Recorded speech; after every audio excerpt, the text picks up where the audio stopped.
What's going on, guys? Everett13 here. It's been a while since I put out a video, but today I've got something that I think is pretty special. That is the Arkona Buran. I believe I'm saying that right. Here's a spec card on this guy. As you can see, this is a Ivan Braganet's design. This is made by an OEM out of China. Which one, I'm not sure. I know kind of most of the stuff that comes out of there of this quality is either made by like Riot or QSP, Best Tech, in some cases. So you're probably dealing with one of those four companies, or someone who is similar, has similar manufacturing capabilities. So this is, as I just said, the Arkona Buran.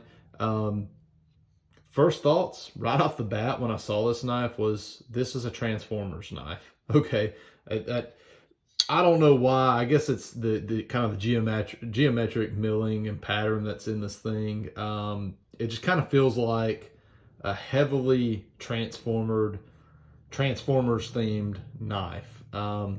But that's not a bad thing. I think this is a really nice knife, honestly. In fact, as it stands right now, I think there's only 2, 3, 4 videos out on this knife, which is absolutely mind-boggling to me, because this is one of the nicest knives, like the China hype knives, if you will, that I have actually handled. The action on this thing, honestly, reminds me of a Shiro. It's if you've never felt a Shiro, get your hands on one of these and you'll know about what they feel like, because that was the first thing that I noticed whenever I closed this thing. Was this felt just like the Shiro F95 I had done a video on a while back, and that thing was just buttery smooth. So for 325 bucks, this is a lot of knife. This is a lot of knife. And on top of being well made, it's got some really interesting design features, right? You've got this very interesting pocket clip here. It's a deep carry pocket clip too. It's got an integrated lanyard hole. Now that's not, I don't care if the knife has one or not, but if it's going to have one, I want it to be like this, right? Where it just seamlessly integrates with the design of the knife, right? It's not sticking out or doing anything weird. It's there, but it's still a part of the overall design. You've got a really interesting locking mechanism. I believe this is called the GTC locking mechanism, if I'm not mistaken. The best way I can describe this thing is it's like a hybrid between a frame lock and a liner lock. And the reason I say that is because you've got this portion here milled out just like you would on a typical frame lock. However, the actual piece that interfaces with the knife to, engage the blade is a piece that is actually screwed into, I'm not sure if you can see that. There you go, you can kind of see it there. It's actually mounted to the other side of this lock bar, this frame lock bar here. So that's the piece that actually contacts the blade, not the actual frame portion. It's a piece that's mounted to it, if that makes sense. But it's an interesting design feature, and it's a very nice feeling lock. It's easy to disengage, so I like it. It's interesting. There's been a lot of attention paid to the details on the knife, if you will. A really nice logo here.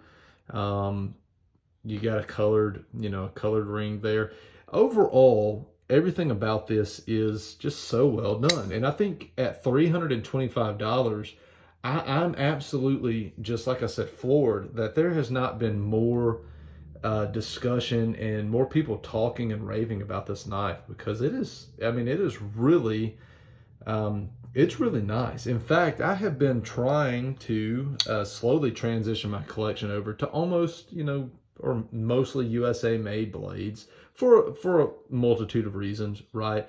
But this one has me seriously contemplating adding one of these to the collection, because I think the value that you're that you're, everything that you're getting here and at the price you're getting it, the value is just off the charts for this knife. You've got a wonderful action. You've got some very interesting design features. You've got extensive milling that has went into this thing. You've got a very well done front flipper. I really can't find anything bad to say about this knife. I mean, I really can't. I was looking it over and trying to come up with a pros and cons list to try to offer you guys maybe something as a considering factor. I really can't come up with anything. It's really that well done.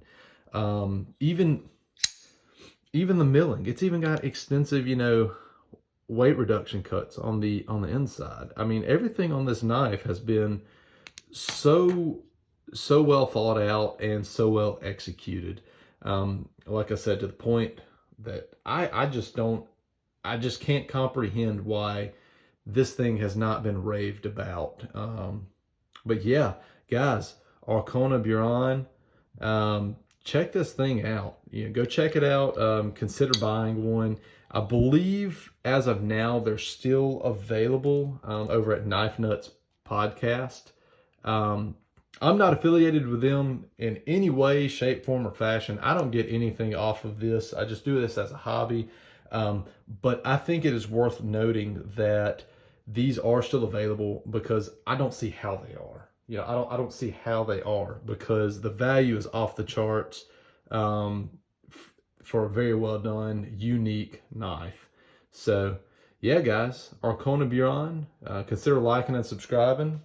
Take care, guys.